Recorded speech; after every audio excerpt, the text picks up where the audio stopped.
Okay. Good evening. Please be aware that the first hour and a half of this meeting will be recorded so that we can put it onto our website, our podcast, and our YouTube channel. We record in audio only. Feel free to use the podcast on our website along with your big book as a resource if you missed the study portion of the meeting. The study portion is also listed on the website so that you can follow along. Tonight's recap will start on page 125, where it says another principle we observe, and will end on page 127, where it says love and spiritual understanding. And our study tonight will start on page 127, the head of the house, and will end on page 129, spiritual infancy will quickly disappear. Do we have any announcements? Imagine that. Hi, family. My name is Jamie. Very grateful, recovered alcoholic, and good to be with all of you tonight.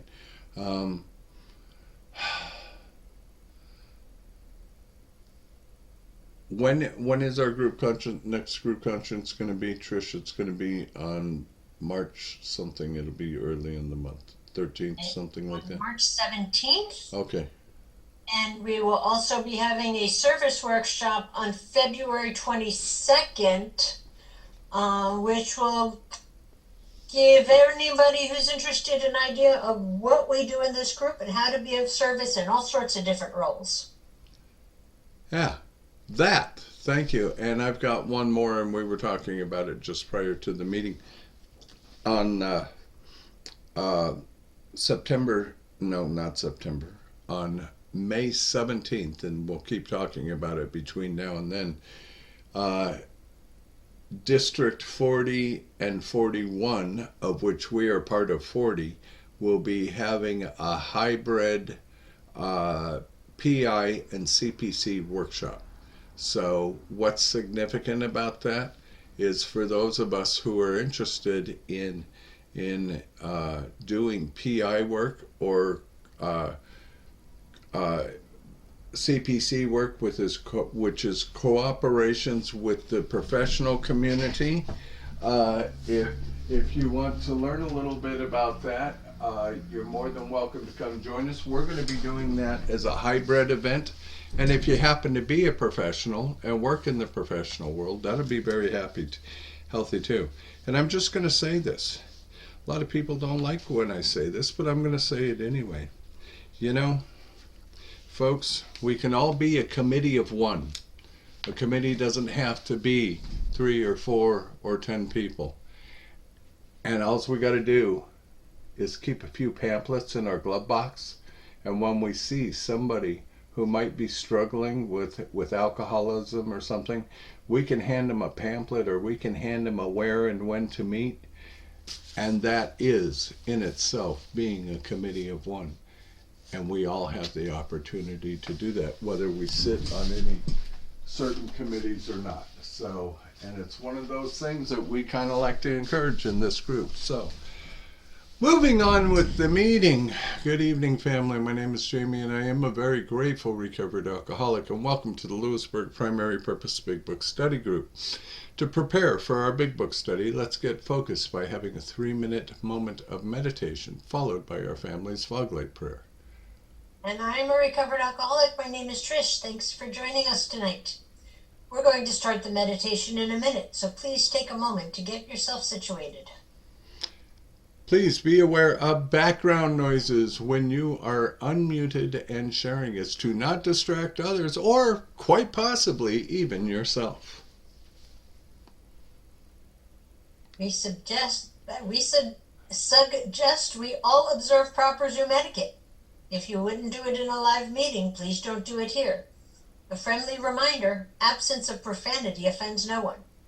Please keep yourself muted during someone else's share. We will call on you in the order hands are raised. Oh yeah, I guess that was my line. We either need to double space it, or next time I'll pay better attention. Here, this is your line. Go ahead and take it. From the forward to the first edition of Alcoholics Anonymous. We of Alcoholics Anonymous are many thousands of men and women who have recovered from a seemingly hopeless state of mind and body. To show other alcoholics precisely how we have recovered is the main purpose of this book and of this group. What the heck, we're just going with the flow tonight. For the meditation, some suggestions are: focus on your breath and posture, breathe in God, and breathe out self. Take this time to reconnect with God. Let the craziness of the day drift away and ask God to help you focus on the study. And now let's invite those monks in to do what the monks do so well. And enjoy your time with God, folks, and we will see you on the other side.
Boy, my timing is off tonight. Hang on just a second, folks. Let me get to it. I don't know how, but somehow I forgot to pull it up. So give me just a second. There we go. For those of you who wish, please join us in our family's fog light prayer.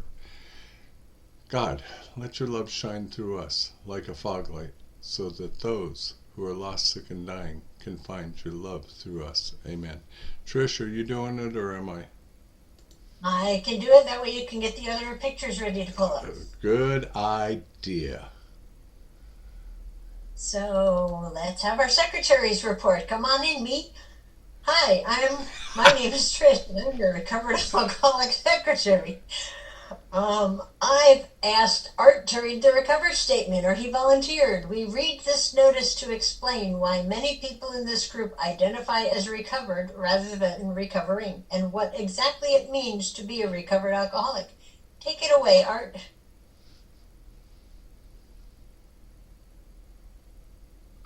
Would help if I unmute.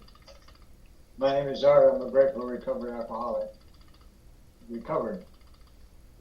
We are not cured of alcoholism. Recovered, but not cured. That presents a problem for some alcoholics. If we were cured, we would be able to drink responsibly. No, we are not cured. The allergic reaction to alcohol will remain with us for a lifetime. But we have been restored to sanity. That was the problem. The main problem the alcoholic centers in his mind rather than in his body. Page 23. We are now sane where alcohol is concerned. Consequently, we have recovered. Thank you, Art. And thank you, everyone, for joining us tonight. We meet every Tuesday starting at 5:30 p.m. Central Time with the Gerbil Fellowship Cage, where we chatter for an hour before the start of the meeting.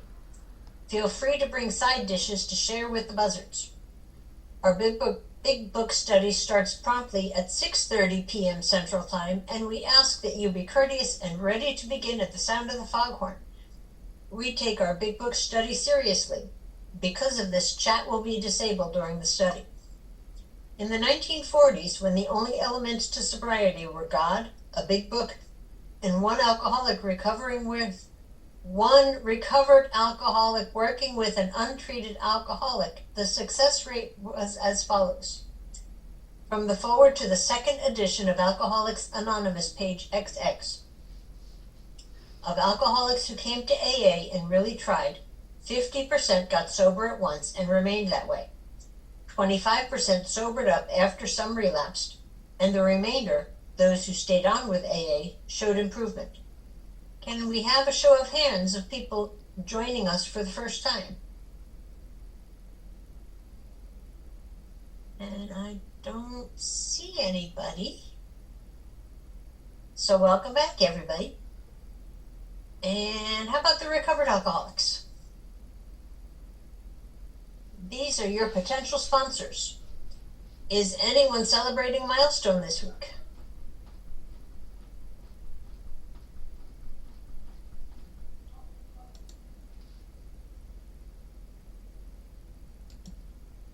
Anybody there either? If you should require a Big Book of your own, we have large print editions that can be sent to you by Buzzard Mail. Delivery time questionable. Please remember to practice our 7th tradition by donating to the group address, Venmo, or PayPal listed in chat and on the screen. Our suggestion is to purchase a Big Book and take an untreated alcoholic through the program of recovery. Please visit our website, which is posted in the chat somewhere. Thank you, and see you next week. Well, yeah, if it's in the chat, it's because you've hidden it so well because you're the one who's posting all of that stuff. So let me get back to my script here, which is right there. Hey, thanks for being in a service tonight, Trish. You did a good job as the secretary. And thank you, Art, for your service as well. From Chapter 2, there is a solution. The tremendous fact for every one of us is that we have discovered a common solution. We have a way out on which we can absolutely agree and upon which we can join in brotherly and harmonious action. This is the great news this book carries to those who suffer from alcoholism. This is an open meeting, and as such, all who have an interest in alcoholism and our program of recovery are welcome. Because this is an open meeting, you need not identify yourself nor your reason for being here if you do not wish to do so. Your anonymity will be protected. We ask that you protect ours. While this is an open meeting, membership in this group is limited to those who wish to recover from alcoholism and have a desire to stop drinking for good and all. Each member of Alcoholics Anonymous is a potential sponsor of a new member and should clearly recognize the obligations and duties of such a responsibility. Before we begin our study of the Big Book, last week we reviewed Tradition 1. Tonight, let's take a quick look at Tradition 2. Please refer to page 562 of our book, Alcoholics Anonymous. And come on in, Lisa. Hi everyone, I'm Lisa. I'm an alcoholic and I'm your traditionalist this week. So the Tradition 2, the short form, for our group purpose there is but one ultimate authority, a loving God, as he may express himself in our group conscience. Our leaders are but trusted servants. They do not govern. And the long form, not much longer. For our group purpose, there is but one ultimate authority, a loving God, as he may express himself in our group conscience. I was reading in my tradition book, and I found something that I liked and read that. On examining this tradition, I thought of people in AA who try to push their dogma on the rest of us and on our groups and meetings. When one person wants the group or meeting to do it his or her way only, that is when tradition 2 comes in, because it is the group conscience that should prevail at our business meetings and meetings in general. Unfortunately for us, some people in AA think God put them on earth to tell the rest of us what they think we ought to do with our lives, whether we like it or not. But we do not have to do anything we don't want to do. To me, that is the beauty of tradition 2, because it protects us from people like that. I think the traditions have kept AA together for the last 50 plus years, and they will keep us together for the long run. So remember the second tradition: when someone is trying to enlighten you against your wishes, you don't have to do it, and neither does the group.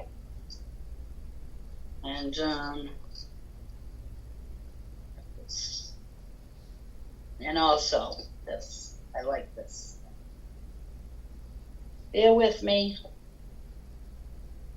Loneliness has vanished, but this time it's not because I have people around me again, but because I have started to let them in, and I am letting them in through the language of the heart and not of the street. But I would have never known this if it weren't for the expression of love that came through the group conscience. And that's true for me. And that's it. Thank you. Thank you, Lisa. And now it's time for our weekly segment of That Ain't in the Book. We hear a lot of stuff said in meetings and can't be reconciled with the program as described in the Big Book of Alcoholics Anonymous. One of those things that we often hear is, there are no musts in the program. So Larry's going to come in and tell us what it has to say on page 99, directly out of what? The Big Book of Alcoholics Anonymous. Come on in, Larry, and you're muted.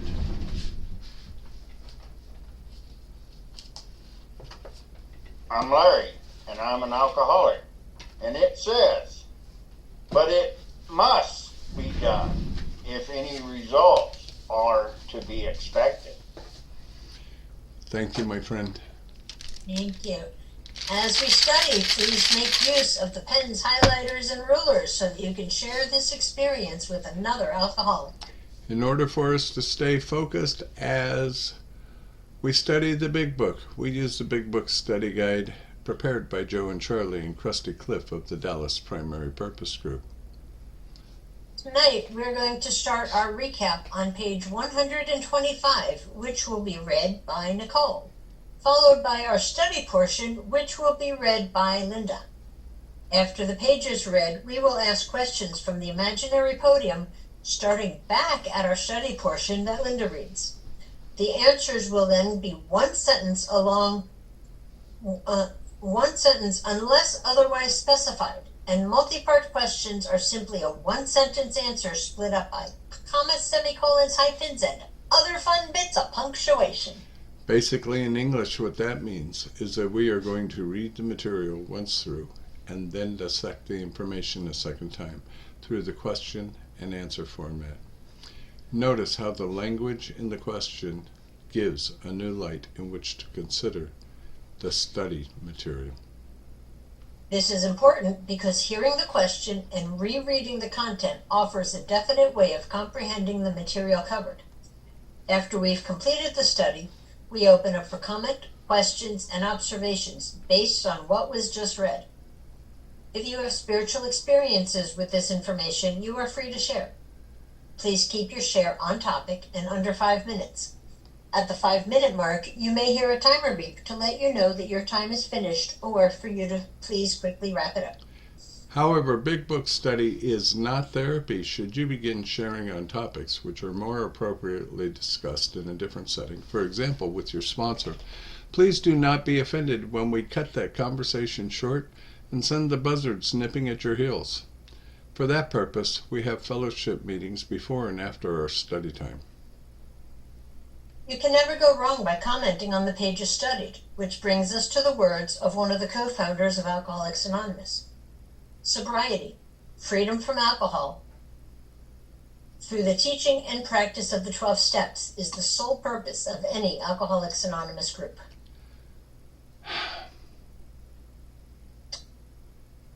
Hang on, I'm pausing. I'm asking for the right thought or direction here. Normally at this point we would do how we arrived at this point, but two things. One, I don't think anybody's really interested in how we arrived at this point, and two, all of you have heard it before. So it would sound like ah wah wah wah, ah wah wah wah, Charlie Brown's teacher. So I'm going to forgo that portion tonight, and we are just going to move right along into the study, and I'll let Trish take the next line. Before we start the recap, we will need 5 or 6 virtual hands raised if you would like to be one of our answer readers. And again, please be aware that the first hour and a half of this meeting will be recorded so that we can put it on our website and our YouTube channel. And that's recorded in audio only, not in video and no pictures. Very, very good. Thank you. And the recap, I would like to welcome in our own live and in color, our own Padawan pickle, Nicole.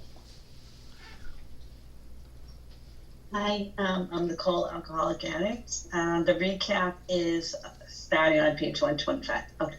Another principle we observe carefully is that we do not relate intimate experiences of another person unless we are sure he would approve.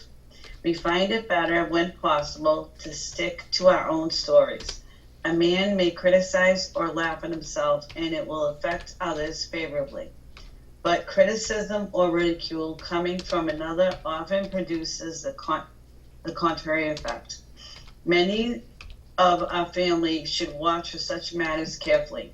For one, careless, inconsiderate remark has been known to raise the very devil. We alcoholics are sensitive people. It takes some of us a long time to outgrow that serious handicap. Many alcoholics are enthusiasts. They run to extremes. At the beginning of recovery, a man will take, as a rule, one of two directions. He may either plunge into a frantic attempt to get on his feet in business, or he may be so enthralled by his new life that he talks or thinks of little else. In either case, certain family problems will arise. With these, we have had experience galore. We think it dangerous if he rushes headlong at his economic problem. The family will be affected also, pleasantly at first, as they feel their money troubles are about to be solved. Then, not so pleasantly as they find themselves neglected. Dad may be tired at night and preoccupied by the day. He may take small interest in the children and may show irritation when reproved by his delinquencies. If not irritable, he may seem dull and boring, not gay and affectionate, as the family would like him to be. Mother may complain of inattention. They are all disappointed and often let him feel it. Beginning with such complaints, a barrier arises. He is straining every nerve to make up for lost time. He is striving to recover fortune and reputation and feels he is doing very well. Sometimes mother and children don't think so.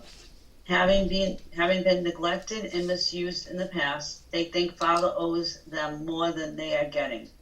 They want him to make a fuss over them. They expect him to give them the nice times that they used to have before he drank so much, and to show his contrition for what they suffered. But Dad doesn't give freely of himself. Resentment grows. He becomes still less communicative. Sometimes he explodes over a trifle. The family is mystified. They criticize, pointing out how he is falling down on his spiritual program. This sort of thing can be avoided. Both father and the family are mistaken, though each side must have some justification. It is of little use to argue and only makes the impasse worse. The family must realize that Dad, though marvelously improved, is still convalescing. They should be thankful he is sober and able to view this world once more. Let them praise his progress. Let them remember that his drinking brought all kinds of damage that may take long to repair. If they sense these things, they will not take so seriously his periods of crankiness, depression, or apathy, which will disappear when there's tolerance, love, and spiritual understanding. Thank you so much, Nicole. See, getting hit by the choo-choo train didn't hurt all that bad, did it? Miss Linda is going to come in and read our study portion tonight. Welcome, Miss Linda. Linda, you're muted.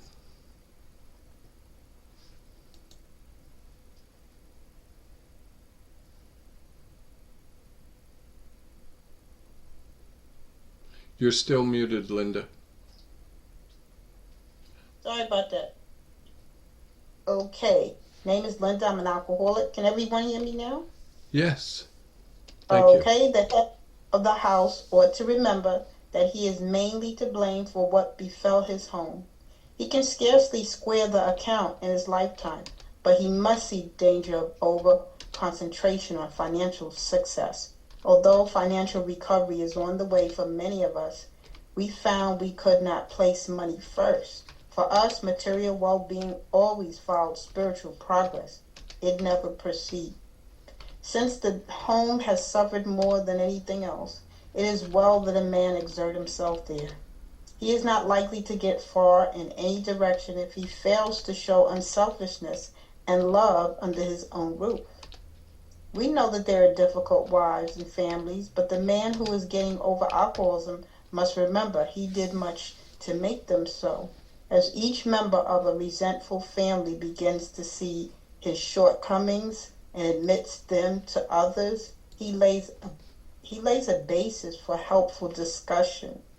These family talks will be constructive if they can be carried on without heated argument, self-pity, self-justification, or resentful criticism. Little by little, mother and children will see they ask too much, and father will see he gives too little. Giving rather than getting will become the guiding principle.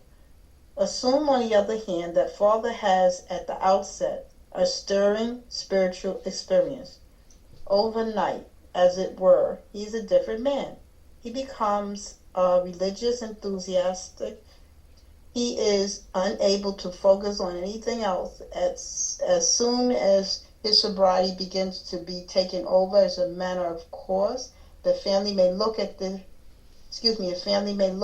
strange new dad with apprehension, then with irritation.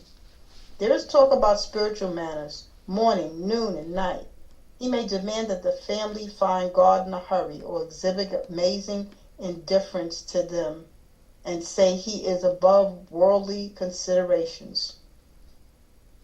He may tell mother, who has been religious all her life, that she doesn't know what it's all about, and that she had better get his brand of spirituality while there is yet time. And when father takes the tack, the family may react unfavorably. They may be jealous of a God who has stolen dad's affections while grateful that he drinks no more. They may not be the idea that God has accomplished the miracle where they failed.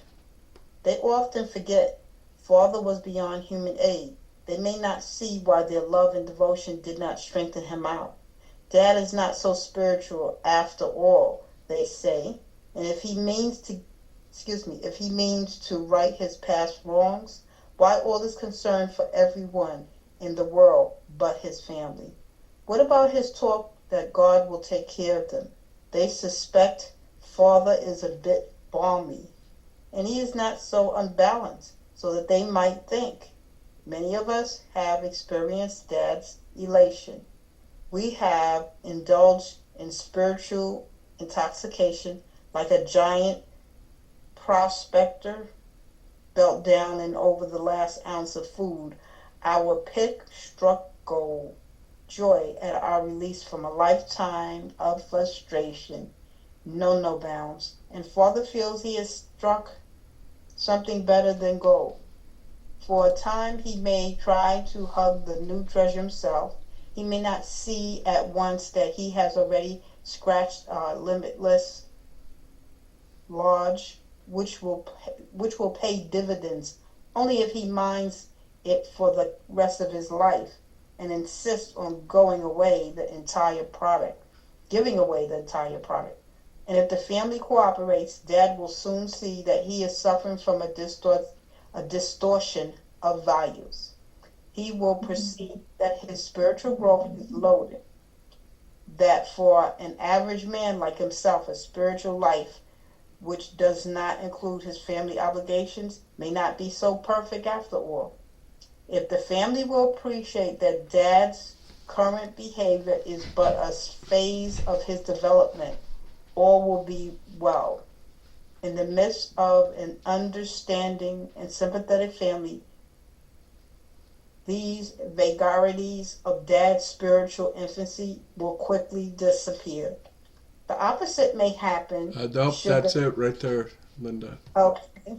Thank you. I apologize. I'm pretty sure, right, Trish? Is it that's where it's supposed to end? Okay, very good.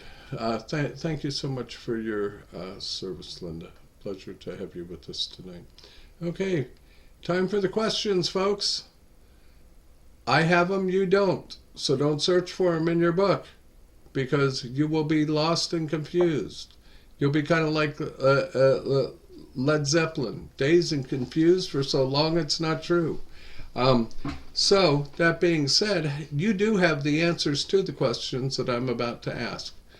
And Trish will be coming in with a few comments tonight. And I'm sorry, what? Okay, everybody go ahead and unmute. The batting order tonight will be Kenny, Donnie, Donald, Nancy, page 88, Larry, and Susan, and Linda. So, since Linda just raised her hand, I guess I better write that down so I don't get lost in the minutia of life.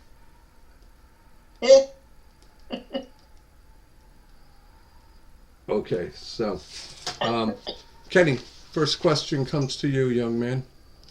Page 127. What should the head of the household remember?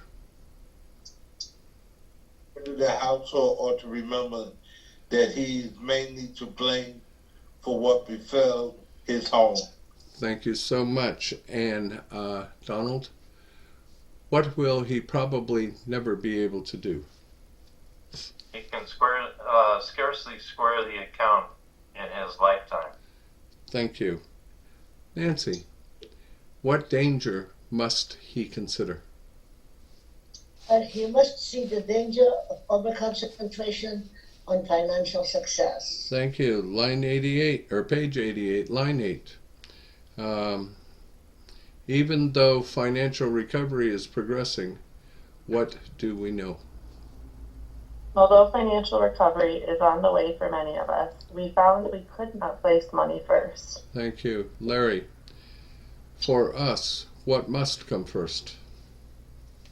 For us, material well-being always followed spiritual progress. It never proceeded. Thank you. Susan, two-part question. Yeah, that's fine, Donald.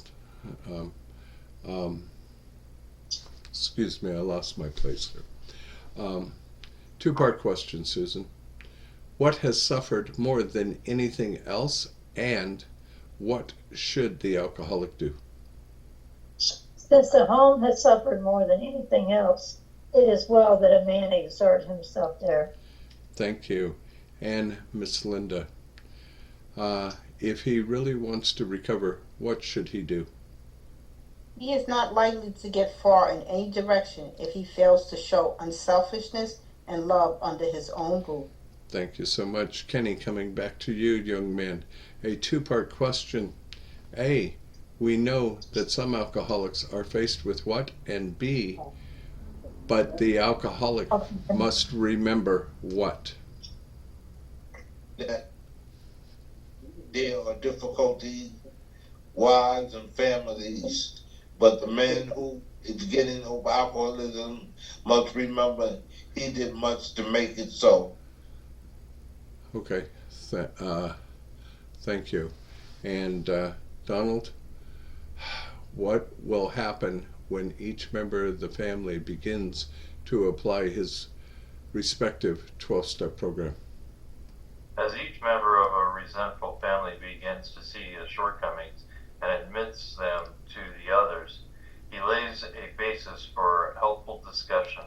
Thank you. Nancy, these family meetings will work if they are conducted without what? These family talks will be constructive if they can be carried on without heated argument, self-pity, self-justification, or resentful criticism. Thank you. And page 88, two-part question. Little by little, the family will do what? And B, a father will begin to do what? Little by little, mother and children will see they ask too much, and father will see he gives little. Thank you so much. And Larry, what very important thing becomes our guiding principle? Giving rather than getting will become the guiding principle. Thank you. Susan, rather than get caught up in business, assume father has had what? I'm sorry, Jamie, you had to skip me. My table just fell and my drink went everywhere. All right, that's fine. Miss Linda, can you take that question? Rather than get caught up in business, assume father has had what? Assume, on the other hand, that father has, at the outset, a stirring spiritual experience. Thank you. And Kenny, coming back to you. What happens overnight? Different man. Okay. And Kenny, you're going to have to speak up into your microphone, please, because we're only catching part of what you say, but it's all good. I'll try again. Overnight, as it were, he is a different man. Perfect. Thank you. Better? That's it. That's it right there. Thank you. Donald, he becomes a what? He becomes a religious enthusiast. Thank you. And Nancy, he can't do what? He is unable to focus on anything else. Thank you. Alyssa, as soon as the family can accept his sobriety, they begin to do what? As soon as his sobriety begins to be taken as a matter of course, the family may look at their strange new dad with apprehension, then with irritation. Thank you so much. Larry, he talks only of what? There is talk about spiritual matters morning, noon, and night. Thank you. Susan, are you available or do you need to skip again? No, I have a mess, and I'm sorry I didn't know how that sounded. I spoke my drink and my table fell. It's fine. It's fine. You're going to have to skip me. I'm sorry. It's fine. Linda, he may do which of two things? Are we on there is talk about spiritual banners? No, he may demand. No. Okay, wait a minute. He may demand that the family find God in a hurry or exhibit amazing indifference to them and say he is above worldly considerations. Thank you. Kenny, coming back to you. What may he tell his wife? May tell his mother who has, he may tell mother who has been religious all her life that she doesn't know what it's all about, and that she had better get his brand of spirituality while there's still yet time. Thank you. Donald, what happens when father goes religious? When father takes this tack, the family may react unfavorably. Thank you. Nancy, whom may they become jealous of?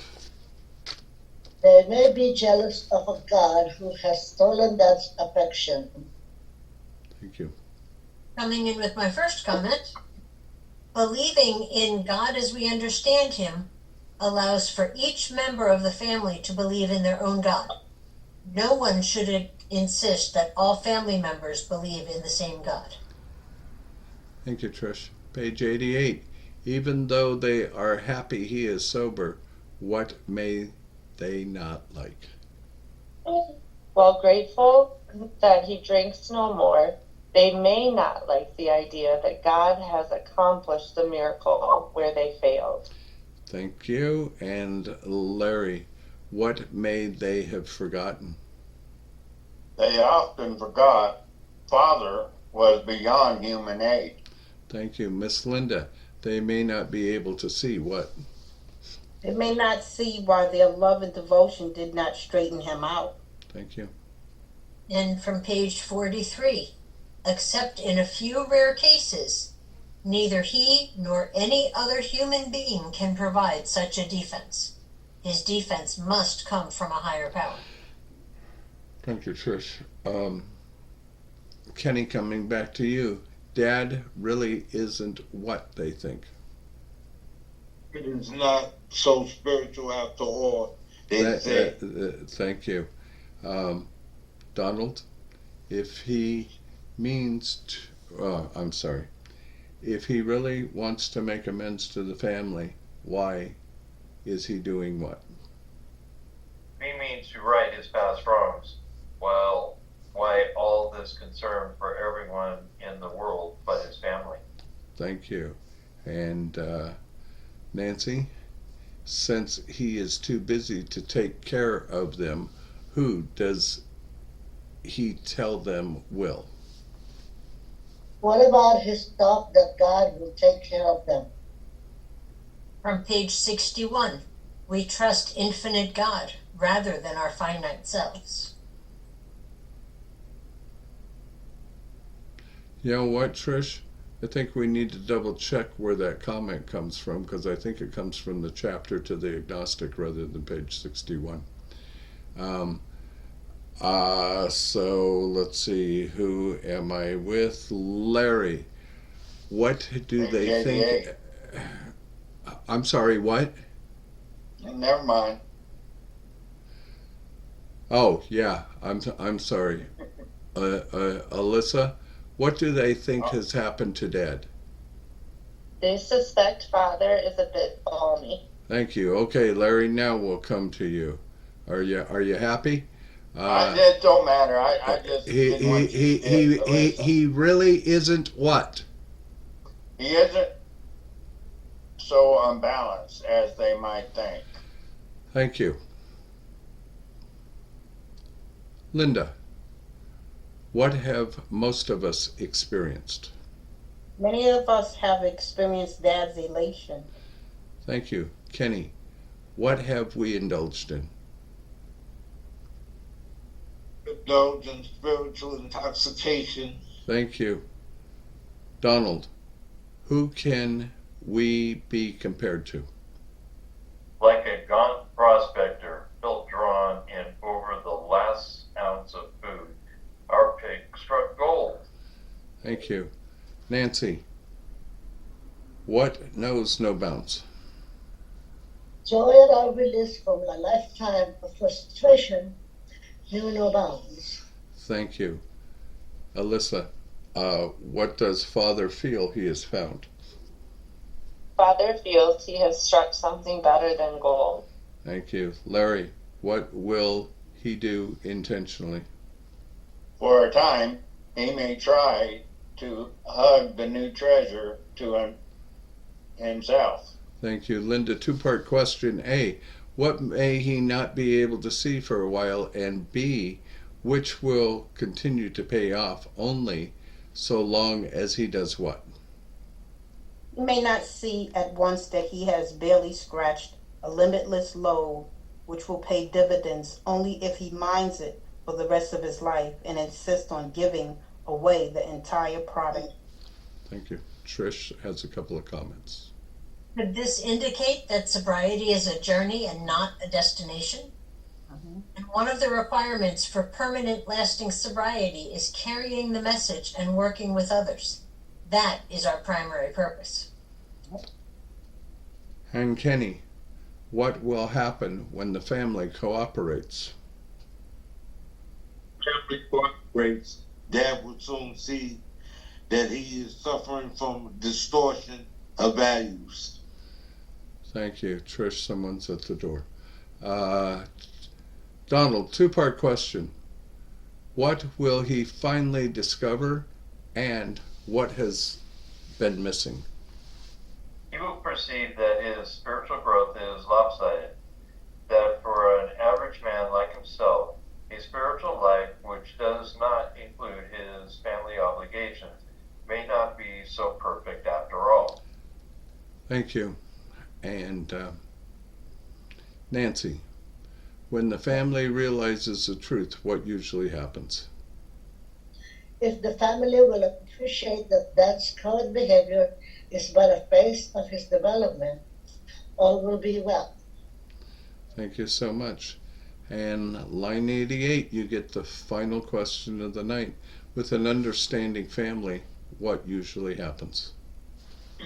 In the midst of an understanding and sympathetic family, these vagaries of Dad's spiritual infancy will quickly disappear.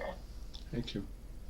And my final comment is a definition. Vagaries is erratic, extravagant, or unpredictable emotions or notions, or actions or notions.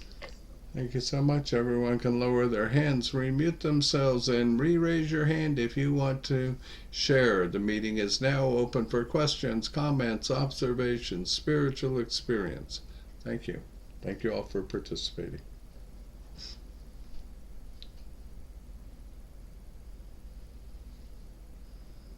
Or I'll put on some meditation music, which I'm quite okay with.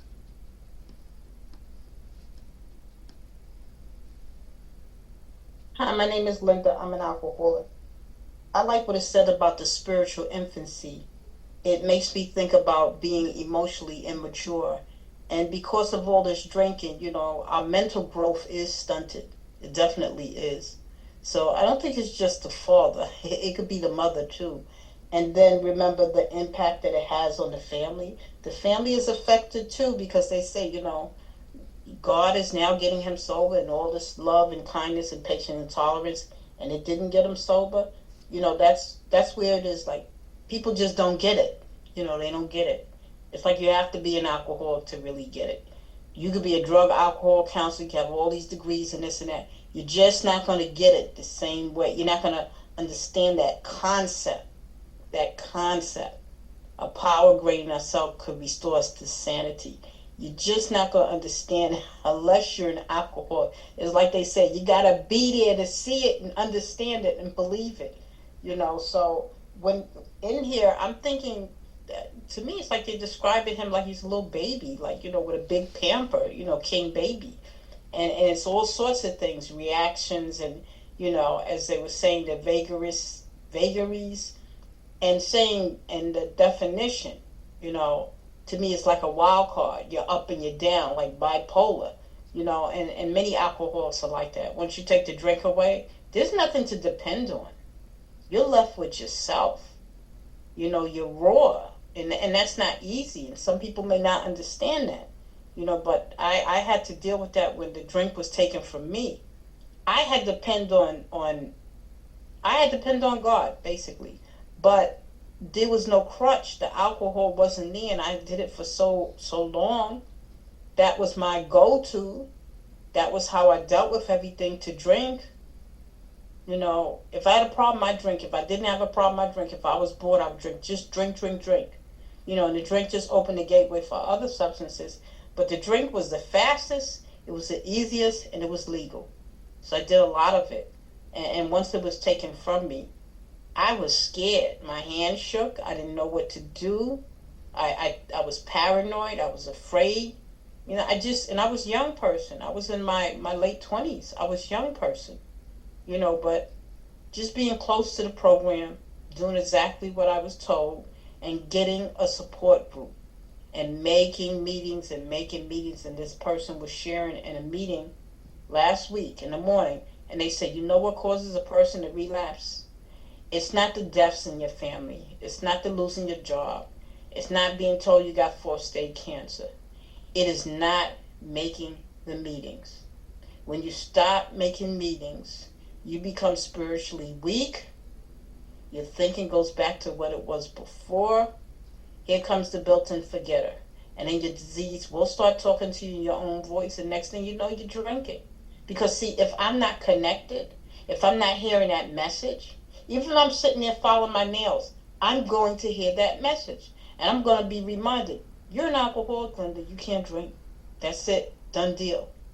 And if I keep hearing it over and over, I'm going to get spiritually strong, and I'm going to hear other people share, and I'm going to be making my steps and open up this big book, and I will come out of that, you know, emotional infancy. I will grow up. I will start to grow up. It won't be overnight, and it won't happen all at once, but it will start to happen. It says it in how it works. It's progress, not perfection. You know, and there's a lot of areas that I have to grow in. I haven't arrived. 36 years, just a drop in a bucket. I still got a long way to go. Still, you know, so I like what they were talking about. You know, and to me, I don't know for anyone else, but for me, it's like the emotional maturity.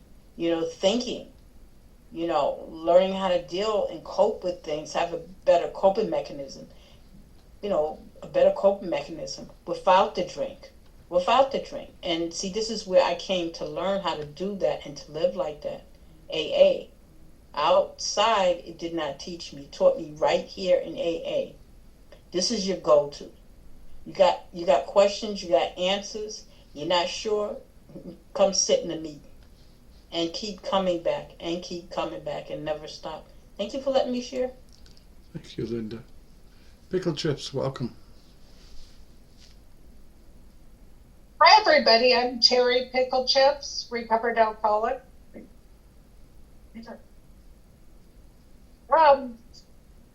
In my case, you know, even though my ex-husband was alcoholic, I'm the one that got sober. And I do suspect my family thought I was a bit balmy. And what is that word? That vagaries, had a lot of those vagaries popping up because I got sober. I mean, I started drinking when I was 14, 15 years old and went till I was 43. So I was very, very immature. And as I've shared before, I was a rager. The minute that alcohol hit my head, I was a rager. So here I'm trying to get sober, and I was demanding support from my family, and I wasn't getting it. So the raging continued for a little while until I moved out. But anyway, what I want to share is somewhere between what was the chapter to the wives and this chapter. Somehow, somewhere, I lost that resentment to my ex-husband. Because we moved my son and his family this weekend, and my ex-husband showed up. I have had this 27-year resentment toward him, and I'm always praying for forgiveness, for me to forgive him and, open my heart and pray for him. I didn't pray for him for 2 weeks. I prayed for him for 2 years. And it didn't stop that resentment. And here he walks in the door on Saturday, and I was fine. It was the weirdest thing, maybe not weirdest thing, because we've been studying these chapters.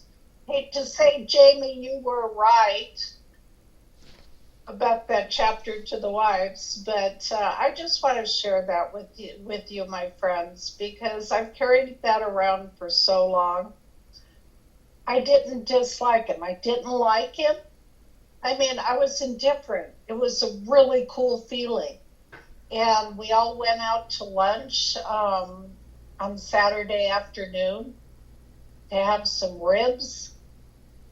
And to an untrained eye that was looking at our table, my son, his wife, my ex-husband, and I, you would have thought, what a lovely family. If they only knew. But we all got along and we laughed and it was just so cool. So I just wanted to share that huge breakthrough that I had without even trying. But I think just going through this big book again and just really seeing how it applies to me and taking him out of the picture. Like chapter to the wives, I want him to be the focus, not me. But I turned it around this last time that we read it and saw how my family had to deal with me. So anyway, I'm grateful to be sober. I'm grateful that my friends are here to share this with. Because it's a big deal, a really big deal. So anyway, my family's kind of moved out almost all the way. And I might have found a place to live. So I'll share that with you when some news comes. So thanks for letting me share. Thank you, Terry. A joy to see the growth. It's your meeting, folks, not mine. This has this meeting has your name written all over it, so if you want to share, by all means, please do.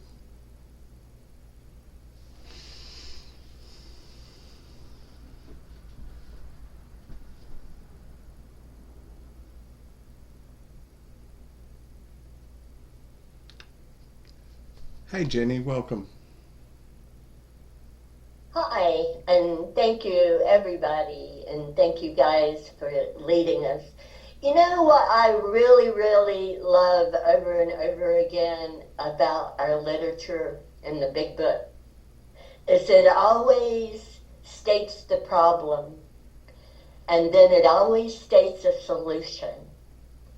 And my problem was I thought I knew the solution, which was but an illusion. And it's only through practice, practice, practice, and reading and rereading and listening to people share their experience, strength, and hope that I have those many light bulb moments that I call spiritual awakenings that happen again and again in the decades that I've been sober. I love this on page 127, and here's a solution. As each member of a resentful family begins to see his shortcomings and admits them to the others, Does that always happen? No, but there is hope. And what I found out when I got sober, and I lived with my parents for a while because I had gotten myself in a bunch of trouble when I was drunk. I wanted to shove this stuff down their throat because I was sober and I knew the solution and I've been going to meetings and And as I began allowing the guidance of 12 simple steps and the answers in the big book and the guidance of my higher power. Every time I ask my higher power to help me and to show me the way. And it says in the big book, if I ask, it will be revealed if I really want to know. And that has been my experience, that when I get out of the way of being this wise little queen and really listen and really ask for help, I am amazed before I'm halfway through. I'm really happy to be with you guys tonight from Virginia. Thank you for listening. Thank you, my friend. Glad to have you, Trish. Hey everybody, I'm Trish, I'm an alcoholic. And, there's a lot in here that really jumped out at me. But the first thing was the first line. While I wasn't the head of the house, I did have to recognize that my behavior is what caused the emotional break and the distance in the family. It wasn't anything anybody else did, but it was the walls that I put up, the distance that I put up, both physically and emotionally, by not letting anybody else in, not letting anybody know what was going on.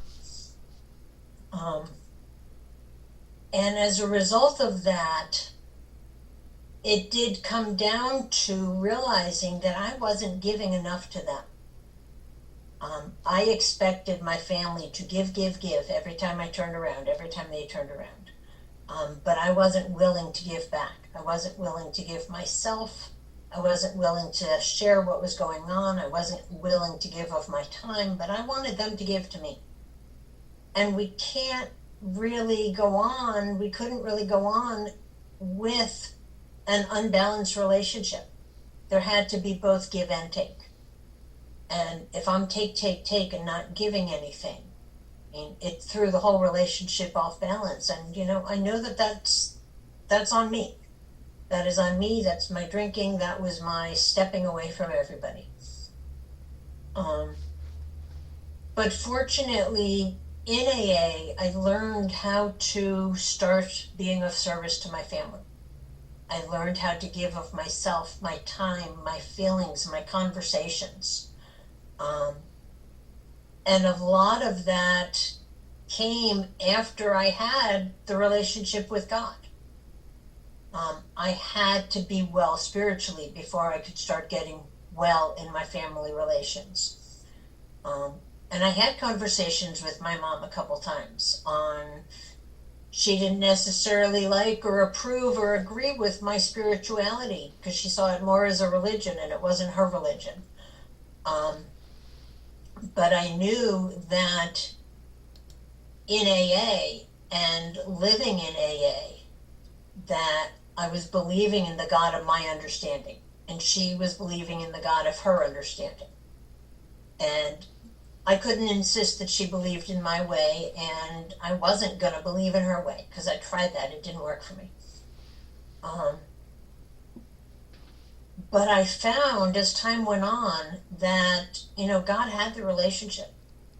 God was allowing me to move closer to my parents, giving me circumstances where I could get rid of the resentment, get rid of the burden of the fear and the shame of them not accepting me. And God took care of all of that through the step work, through the work that I did, and releasing that shame and that guilt. I realized that God was taking care of us. God was taking care of me spiritually, taking care of them spiritually. And then once I was able to forgive and ask for forgiveness and make those amends, He was taking care of us together and building our relationship back.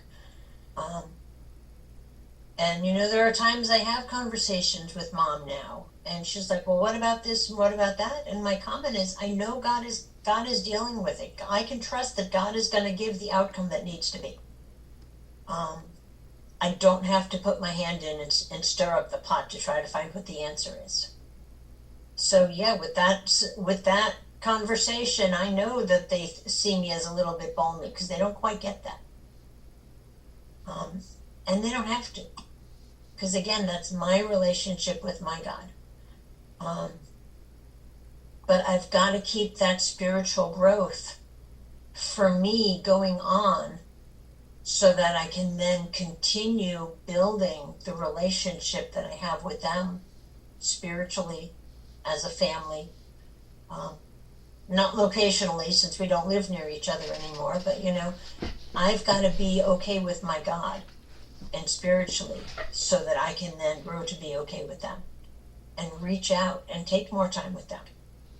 I can't get back the time that I lost, but I can make sure that moving forward that I'm there for them when they need me to be. Thanks. Thanks, Trish. Next.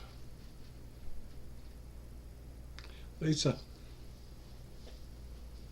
Come on. Hi everyone, Lisa, I'm an alcoholic. Reading these chapters, I was looking back, and I thought I was patient and tolerant. I didn't have a clue. I wasn't. I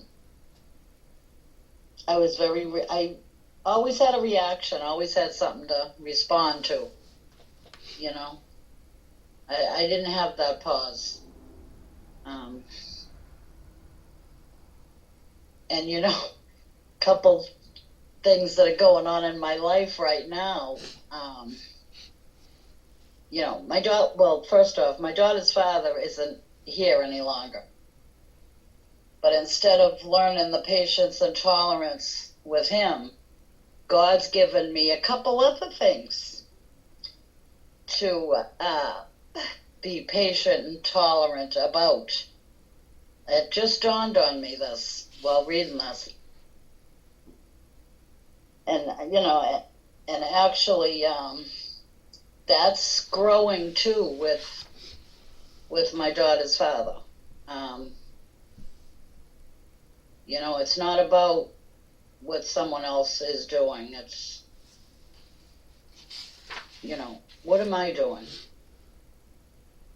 Since I've been building my relationship with God, and I know that that's what it is, because I've been trying to do this all my life, and there was just no change. I couldn't see anything. I couldn't see anything wrong.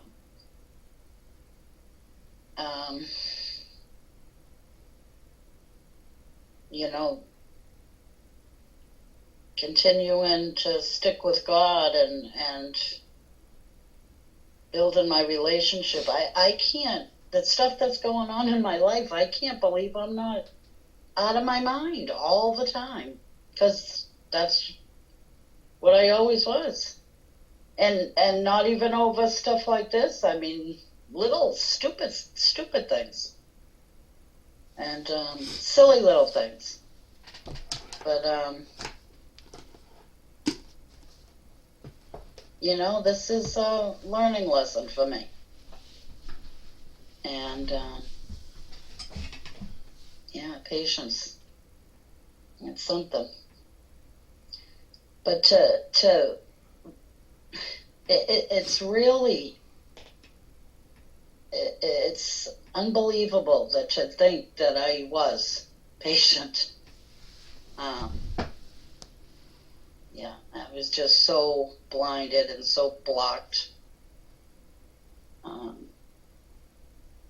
For all the character defects, I just couldn't see. And, God's revealing, not in my time, but, I know I'm on the right path. I feel it. I'm not in that constant state of, just anxiety, resentment, all the self-esteem feelings. It was just awful. And I'm so grateful that, I can get through this. I'm going to get through this. And, staying in today and using all my tools, and I'm grateful, and when things start coming at me, or when someone does, I don't have to respond. And, and that's not even, in the beginning, it was hard for me not to. I'd have to make calls and, I need help with this. And I go to God. I talk to God. And it's pretty much gone. And I don't want to respond. I don't need to. I don't need this person, or people to, I don't need to make people see something or see how I feel. It's how I feel. So what? Well, usually I don't make the 5 minutes, but okay, that's it. Thanks, everybody. Next.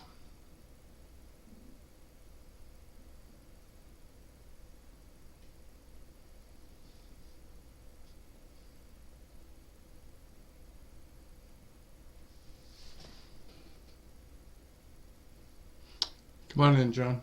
Hi, my name is John, and I am an alcoholic. Great to be here. Great to be sober. I'm extremely grateful to be at a meeting that people understand how my brain thinks. Because for this alcoholic, it truly is a thinking problem. Drinking is just a symptom. Not sure what all the reading was about, but I want to share about my AA family. Truly grateful that I have an AA family. Right before the meeting, one of my AA family members reminded me of what I needed to do when I thought that I knew everything. And it wasn't an airbag on my semi, and instead it was simple 10-minute fix that I could do myself, and thank goodness that was the situation. But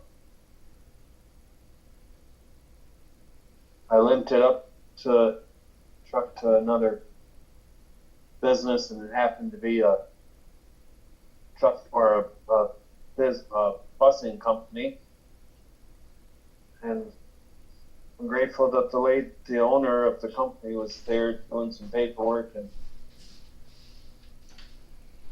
had a solution. These are things, folks, that I just talked about that I used to get drunk over. But because my AA family, I was reminded of the simple fact, hey, draw out your triangles so you don't get pulled over by a state boy and blah, blah, blah, and all this other wonderful stuff. And just really grateful that it was a simple 10-minute fix and was able to limp it. And I'll get it fixed at the shop officially, but I'm truly blessed and grateful, folks. I love what AA has done for me and countless others. And folks, if no one else has told you today that they love you, let me be the first one. I love each and every one of you. John Alcoholic, I'm going to take another God's gift of sobriety, and I wish you join us in that journey. Thank you, John. Glad you're safe, brother.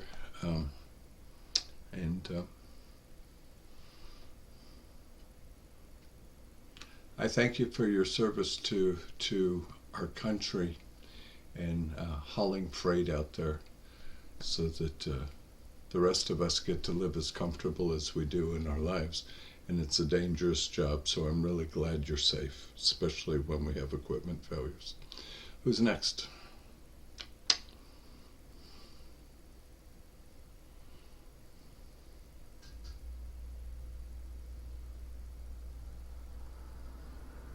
My name is my name is William Alcoholic.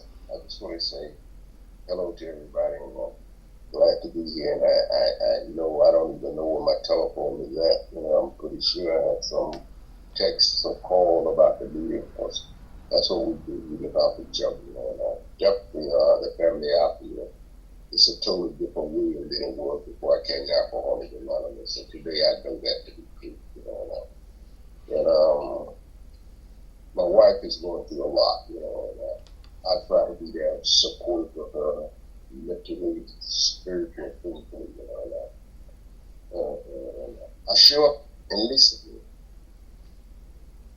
and stuff like that. And today we had about 5 different doctors calling us and counseling with us and stuff. And I've been up ever since about 5 o'clock this morning. So we had a little time to be alone in our fellowship. I passed out tonight, but I'm grateful that I woke up, and exactly what you're talking about. But I'm happy because of the show. And when we read this literature, I see that 1939, when he wrote this book, after they had their experience with life and the recovery part, is so true today. How the alcohol affects everybody around them. To me, I didn't understand. I didn't know at the time, but today I know better. So I'm happy to be here.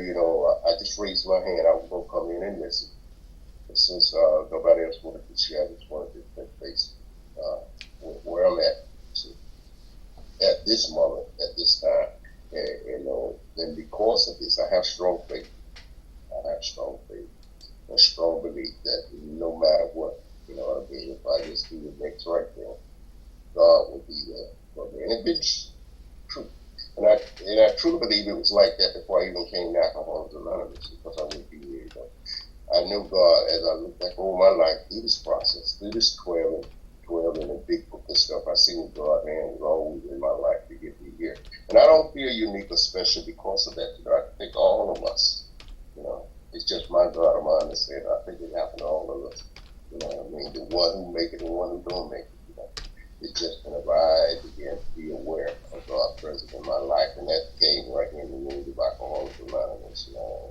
So for that, I'm grateful. Keep me in prayers, keep me strong, and stuff like that.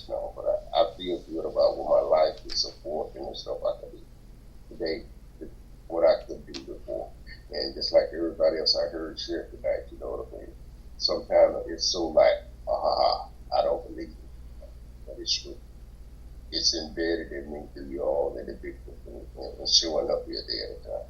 Rearrange my thinking and definitely connect with a higher power, and it's not me no more. If I even tell God what I want today, I listen to God, and just show up. So thank you so much. Thank you, my friend. Glad you're here. Who's next?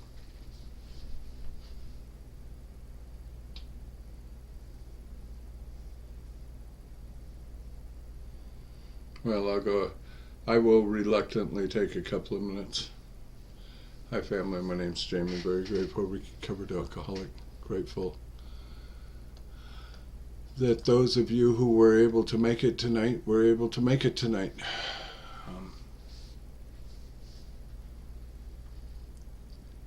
The family afterwards. It's an interesting dynamic.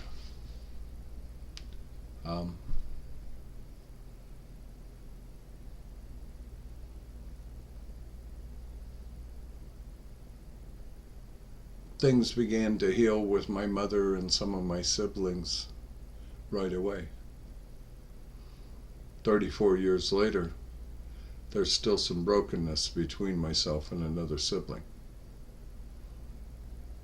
That's tragic, it's painful, it hurts.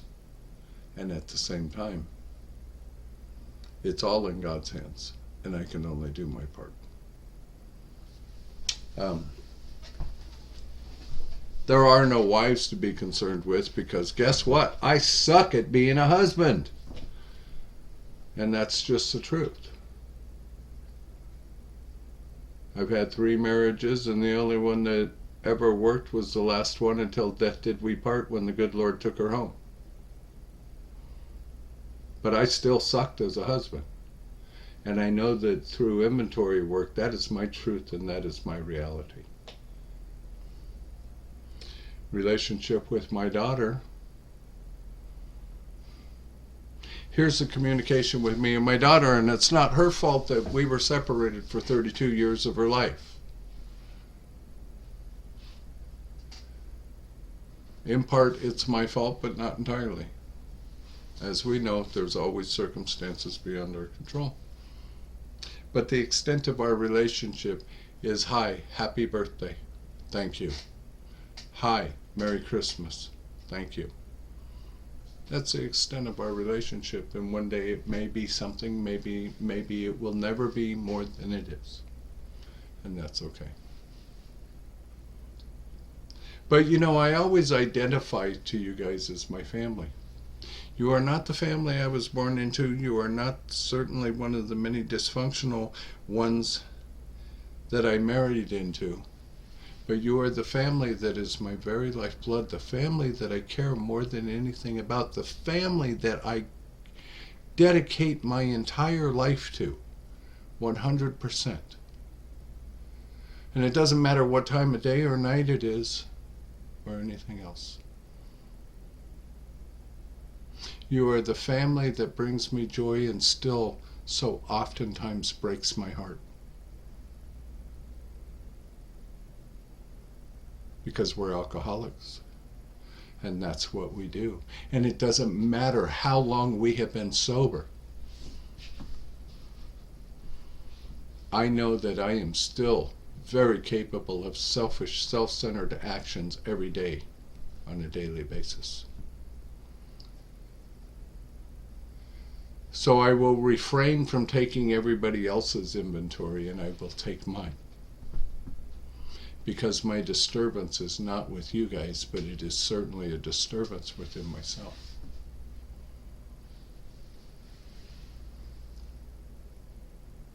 But I also have to ask myself a question. Can I be overly committed in Alcoholics Anonymous? I never really thought so.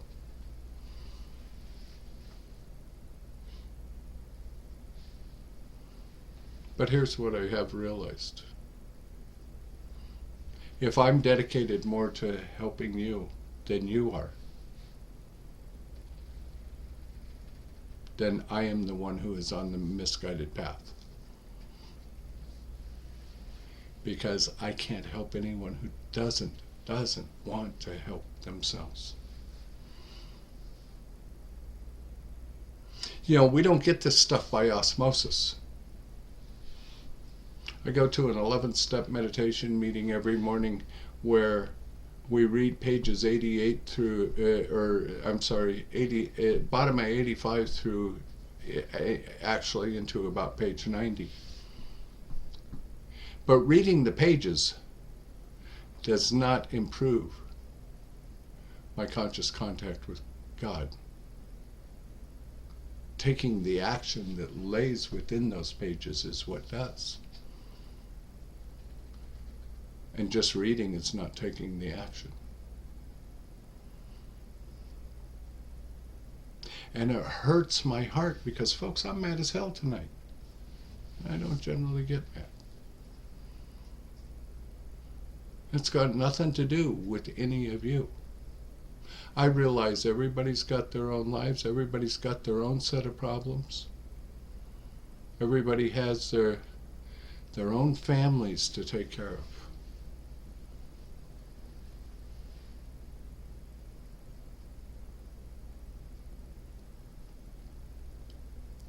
But my unrealistic expectations on others will kill me.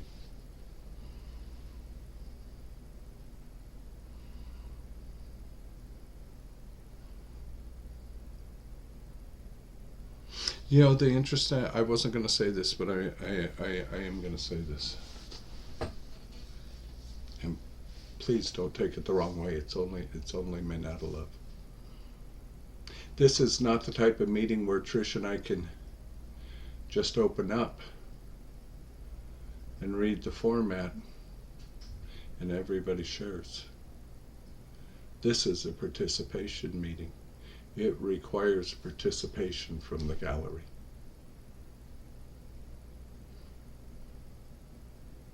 And I have to ask myself when I go to a meeting, do I care enough about the group for me to show up early so to make myself available? I realize not everybody can do that. We all have stuff going on in our life. Things happen on a daily basis. But here's what I know. When it is 6:27 and I'm looking around the room going, oh my God, I don't have anybody to read yet. It makes me wonder, how is the meeting going to go? Thank God, people came in and read. God always provides, regardless of what I might think.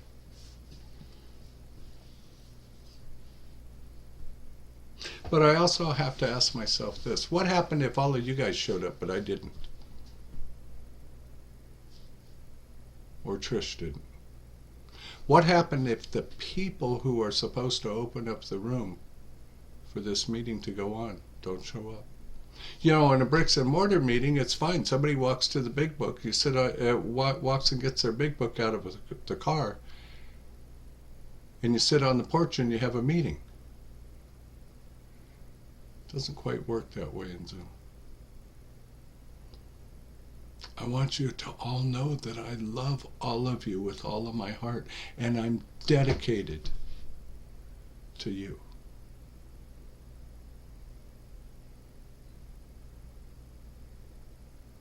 Sorry, didn't mean to sound that, for that to sound like a lecture. You are the family that is my very lifeblood. You are the blood that courses through my veins, and if I don't have you, I am a dead man. If I don't have you in my life, I am destined to pick up a drink or eat a bullet. You guys can have a meeting with me, but I can't have one without you. And it is a joy and honor to call you my family, even if I am an unreasonable horse's ass most of the time. Thank you, I love you. Who had their hand up? Somebody had their hand up. Larry, go. Hi, I'm Larry. I didn't know if we'd run out of time. It was 8 o'clock, so I put it down. I'll try to be quick. I was thinking, you know, when I got sober in AA, pretty much AA was kind of my religion. You know, it was my spiritual life. It was everything. You know, I had so much preconceived ideals about organized religion that I didn't want anything to do with God outside of what AA might have to say about it. You know, I just didn't want, and it did create some, you know, intense discussions, you know, within my family. My family would talk about, I need to go to church. All I need is church. I don't need AA. And all I wanted to talk about was AA, you know, and how good AA was and how it saved my life. And they didn't want to hear that. They wanted to hear about how God saved my life. And it was a conflict within the family. And I think a lot of that probably hurt the relationship between my daughters and why they stayed clear for me for so many years. They really thought that, I did, they almost thought AA was an occult. But, over the course of time, it was through this program that the same reasons of the prejudice that I had against organized religion was what this program taught me, that I needed to drop. I needed to clear out those prejudices. And I needed to open my eyes and my heart and look at them in a way, why do I have them? It wasn't the religion. It wasn't they've been around for hundreds of years and it helped thousands and thousands of people.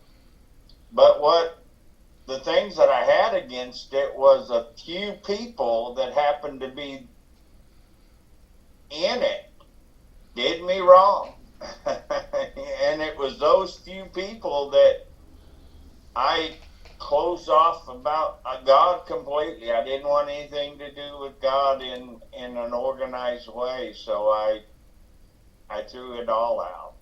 And so AA was my only,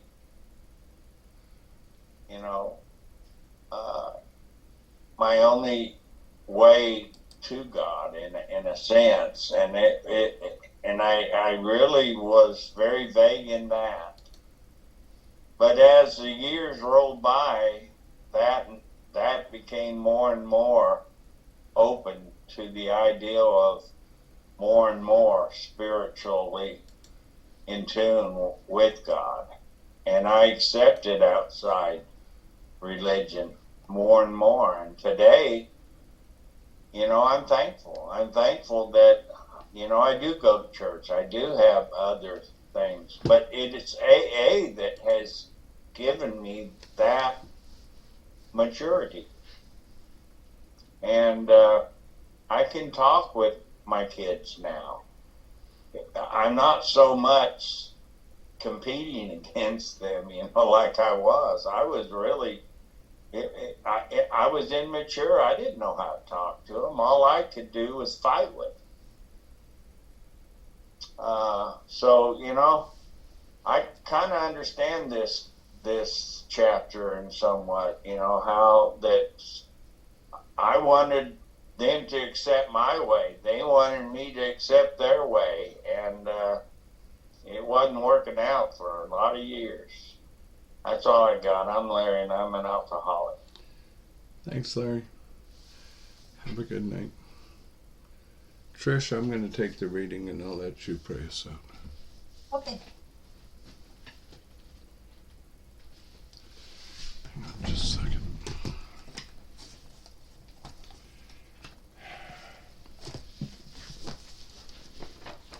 See, I'm actually going to pick my book up to do it. That way nobody can say I don't pick up my big book and read it. No humor tonight? Wow.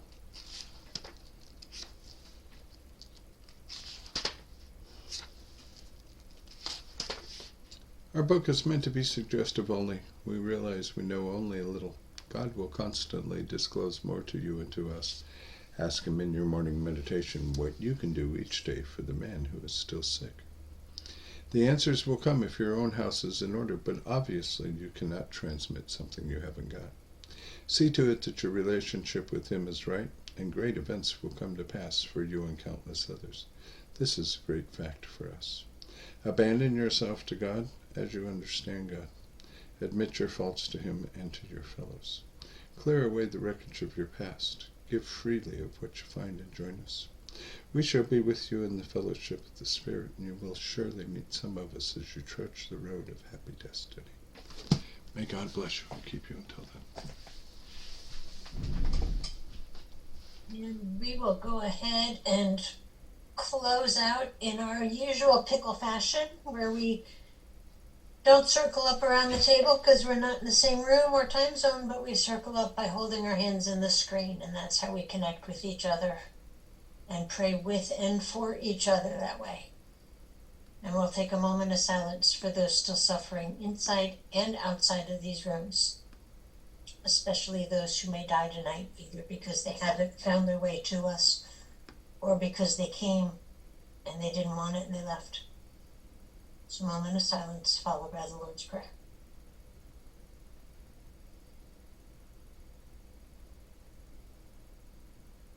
Thank you.